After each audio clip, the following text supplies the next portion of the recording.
saudaraku yang dikasihi dan diberkati Tuhan, apa kabar saudara hari ini? Saya percaya Anda semua dalam keadaan yang luar biasa baik. Amin. Puji Tuhan, jumpa lagi melalui tayangan berkat Tuhan hari ini. Dan pada kesempatan kali ini saya berbicara tentang asli atau palsu.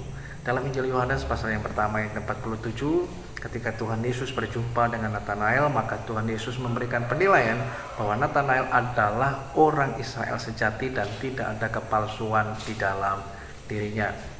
Bukan hanya pada waktu zaman Natanael hidup, tetapi juga sampai zaman ini banyak orang menjalani hidupnya penuh dengan kepalsuan, kepura-puraan, dan kemunafikan melalui apa yang ditampilkan di depan orang, di depan mimbar, di depan layar, di depan media sosial, dengan tujuan agar dinilai dan dipandang orang sebagai orang yang rohani, orang yang kudus, orang yang baik, orang yang kuat, orang yang sukses, orang yang kaya raya, orang yang berbahagia, sebagai keluarga yang harmonis dan sebagainya. Padahal kita tidak perlu menjalani hidup yang seperti itu.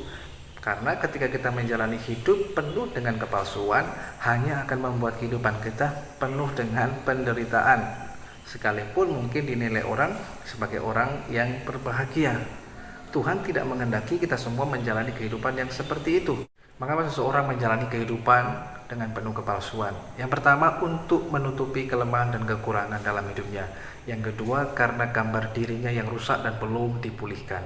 Yang ketiga, karena untuk mencari popularitas. Yang keempat, karena adanya kesombongan. Yang kelima, karena agar dapat diterima oleh orang lain. Nah, Tuhan tidak menghendaki kita memiliki hidup dan menjalani hidup yang seperti ini, yaitu hidup dalam kepura-puraan dan hidup dalam kepalsuan. Karena hal ini tidak berkenan kepada Tuhan. Kita tidak perlu menjalani kehidupan kita penuh dengan kepalsuan, kemunafikan, dan kepura-puraan. Jalani hidup kita setiap hari dengan rasa cukup dan rasa syukur, itu akan mendatangkan kebahagiaan dalam hidup kita.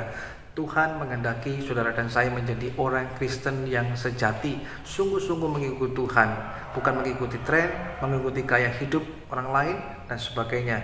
Ingat bahwa saudara dan saya diciptakan Tuhan itu unik, khas, dan berbeda. Kita diciptakan Tuhan secara spesifik untuk tujuan kemuliaannya. Oleh karenanya, saudara dan saya tidak perlu untuk menjadi seperti orang lain atau menjadi seperti apa yang orang lain katakan kepada kita.